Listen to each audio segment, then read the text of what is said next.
Hi ಎಲ್ರಿಗೂ ನಮಸ್ಕಾರ. ಎಲ್ಲರೂ ಹೇಗಿದ್ದೀರಾ? ಚೆನ್ನಾಗಿದ್ದೀರಾ? ನಾನಂತೂ ತುಂಬ ಚೆನ್ನಾಗಿದ್ದೀನಿ. ಅದೇ ರೀತಿ ಎಲ್ಲರೂ ಚೆನ್ನಾಗಿರಬೇಕು. Welcome to my channel Saya's kitchen. ನಾನು ಇವತ್ತು ನಿಮ್ಮ ಹತ್ರ ಶೇರ್ ಮಾಡ್ತಾ ಇರೋವಂಥ ವಿಡಿಯೋ, ನಾನು ನಮ್ಮ ಅಮ್ಮ ಮನೇಲಿದ್ದೀನಿ. ನಮ್ಮಮ್ಮ ಅವರು ದೇವ್ರ ಕೋಣೆ ಹೇಗಿದೆ ನೋಡಿ, ಸ್ವಲ್ಪ ಜಾಸ್ತಿ ದೇವ್ರ ಪಟಗಳು, ದೇವ್ರದ್ದು ಸಾಮಾನು ಎಲ್ಲ ತುಂಬ ಜಾಸ್ತಿನೇ ಇದೆ. ದೇವ್ರ ಮನೆಯೂ ಸ್ವಲ್ಪ ನಮ್ಮ ದೇವ್ರ ಮನೆಗಿಂತ ಅಮ್ಮ ಅವ್ರ ದೇವ್ರ ಮನೆ ದೊಡ್ಡದು, ಒಂದು 3 ಜನ ಕುತ್ಕೋಬೋದು ಆರಾಮ್ಸೆ. ಸೊ ಹಾಗಿದೆ. ಇವತ್ತು ದೇವ್ರ ಕೋಣೆ ಎಲ್ಲ ಕ್ಲೀನ್ ಮಾಡಿದ್ದೀವಿ, ನೋಡ್ಬೋದು. ನಾನು ನಮ್ಮ ಅತ್ತಿಗೆ ಇಬ್ಬರು ಸೇರಿಕೊಂಡು ದೇವ್ರ ಕೋಣೆ ಎಲ್ಲ ಕ್ಲೀನ್ ಮಾಡಿದ್ದೀವಿ.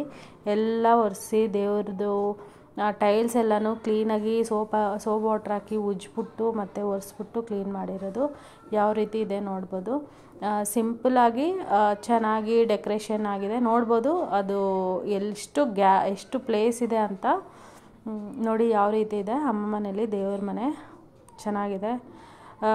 ಇದು ಬಂದ್ಬಿಟ್ಟು ನಿಯರ್ಲಿ ಒಂದು 10 ಇಯರ್ಸ್ ಆಗ್ತಾ ಬಂದಿತ್ತು. ಇದು ಮನೆ ಕಟ್ಸ್ಬಿಟ್ಟು ಅತ್ತಿಗೆ ಮತ್ತು ಅಮ್ಮ, ಅಕ್ಕನ ಮಗಳು ಎಲ್ಲನೂ ಇದ್ದಾರೆ, ನೋಡ್ಬೋದು. ಪೂಜೆ ಎಲ್ಲ ಮುಗ್ದಿತ್ತು. ಸೊ ಆದಮೇಲೆ ನಾನು ವೀಡಿಯೋ ಮಾಡಿದೆ. ಸ್ವಲ್ಪ ಟೈಮು, ಯಾಕಂದರೆ ದೇವ್ರ ಮನೆ ಎಲ್ಲ ದೊಡ್ಡದು ಮತ್ತು ಜಾಸ್ತಿ ಪಾತ್ರೆಗಳೆಲ್ಲ ಇರುತ್ತಲ್ಲ. ಸೊ ಹಾಗಾಗಿ ಸ್ವಲ್ಪ ಟೈಮ್ ಜಾಸ್ತಿನೇ ಹಿಡಿಯುತ್ತೆ. ಇಬ್ಬರಾದರೆ ಬೇಗ ಸೇರಿಕೊಂಡು ಕೆಲಸ ಎಲ್ಲ ಮುಗಿಸ್ಬೋದು. ಇಲ್ಲಿ ಆಚೆ ತುಳಸಿ ಗಿಡ ಇದೆ, ಒಂಥರ ದೊಡ್ಡದಾಗೆ ಬೆಳ್ಕೊಂಡಿದೆ, ನೋಡ್ಬೋದು. ದೇವ್ರ ಕೋಣೆ ಮತ್ತು ದೀಪ ಎಲ್ಲ ಹಚ್ಚಿದ್ದು ಇವತ್ತು ಎಲ್ಲನೂ ನಾನೇ ಕ್ಲೀನ್ ಮಾಡಿ, ಇಬ್ಬರು ಸೇರ್ಕೊಂಡು ಮಾಡಿ, ಆಮೇಲೆ ಡೆಕೋರೇಷನ್ ಎಲ್ಲ ನಾನೇ. ಯಾಕಂದರೆ ನನಗೆ ದೇವ್ರ ಮನೆ ಗೊತ್ತಲ್ವ, ಇಷ್ಟ ಕ್ಲೀನ್ ಮಾಡೋದು, ದೇವ್ರ ಪಾತ್ರೆಗಳು ಮತ್ತು ದೇವ್ರನ್ನ ಡೆಕೋರೇಷನ್ ಮಾಡೋದು, ಅಲಂಕಾರ ಮಾಡೋದು ಎಲ್ಲನೂ. ಇದು ನೈಋತಿ ಮೂಲೆಯಲ್ಲಿ ಒಂದು ನೀರಿನ ಬಿಂದಿಗೆ ಇಟ್ಟಿರ್ತೀವಿ, ಯಾಕಂದರೆ ತಣ್ಣಗಾಗಿರಲಿ ಅಂತ. ಇದು ಬಂದ್ಬಿಟ್ಟು ನಮ್ಮ ದೊಡ್ಡಪ್ಪ ಮತ್ತು ನಮ್ಮ ಅಜ್ಜ ಫೋಟೋ. ಇದು ದೊಡ್ಡಪ್ಪ, ಇವ್ರು ಬಂದ್ಬಿಟ್ಟು 2ನೇ ದೊಡ್ಡಪ್ಪ.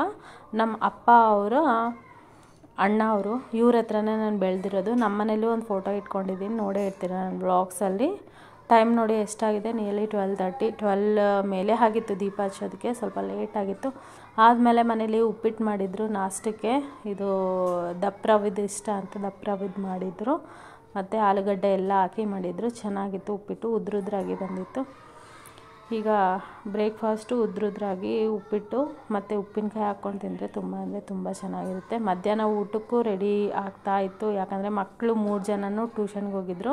ನಮ್ಮ ಅಣ್ಣನ ಮಗ, ನಮ್ಮ ಅಕ್ಕನ ಮಗ, ನನ್ನ ಮಗ 3 ಜನನೂ ಟ್ಯೂಷನ್ಗೆ ಹೋಗಿದ್ದರು. ಟ್ಯೂಷನ್ಗೆ ಹೋಗಿ ಬರೋಷ್ಟಿಗೆಲ್ಲ ಮಕ್ಕಳಿಗೆ ಅಡುಗೆ ಎಲ್ಲ ಮಾಡಬೇಕು. ಸೊ ನಮ್ಮ ಅತ್ತಿಗೆಗೆ ಮಡ್ಲಕ್ಕಿ ಹಾಕಿದ್ದು ಅಕ್ಕಿ ಇರುತ್ತಲ್ಲ, ಅದರಿಂದ ಪ್ರಸಾದ ಮಾಡಿರೋದು. ಪ್ರಸಾದ ಮಾಡೋಣ ಅಂತ ಅನ್ನ, ಬೇಳೆ ಸಾರು ಮತ್ತು ಪ್ರಸಾದಕ್ಕೆ ಕಿಚಡಿ ಮಾಡಿರೋ ಅಂಥದ್ದು. ಇದು ಬಂದ್ಬಿಟ್ಟು ಚಿಕ್ಕ ಪಾಪು ಇದೆ, ತೊಟ್ಲಿದೆ, ನೋಡ್ಬೋದು. ಇವತ್ತೊಂಚೂರು ಕ್ಲೈಮೇಟು ಒಂಚೂರು ತಂಪಾಗಿತ್ತು, ಮಳೆನೂ ಬರೋ ಹಾಗಿತ್ತು. ತುಂಬ ಅಂದರೆ ತುಂಬ ಒಂಥರ ತುಂಬ ಕೂಲ್ ಅಂತಲೂ ಅನ್ನಿಸ್ತಾಯಿತ್ತು ಕ್ಲೈಮೇಟು. ಮತ್ತು ಚಿಕ್ಕದಾಗಿ ಹನಿಗಳು ಬೀಳ್ತಾಯಿತ್ತು, ನೋಡಿ ಯಾವ ರೀತಿ ಇದೆ ಅಂತ. ಇದು ಬಂದ್ಬಿಟ್ಟು ಇರೋದು ಮೀನಾಕ್ಷಿ ಮಾಲ್ ಹಿಂಭಾಗ. ಈ ವಿಡಿಯೋ ಹೇಗೆ ಅನ್ನಿಸ್ತು? ಇಷ್ಟವಾದಲ್ಲಿ ಲೈಕ್, ಶೇರ್, ಕಾಮೆಂಟ್ ಮಾಡಿ, ಸಬ್ಸ್ಕ್ರೈಬ್ ಮಾಡಿ.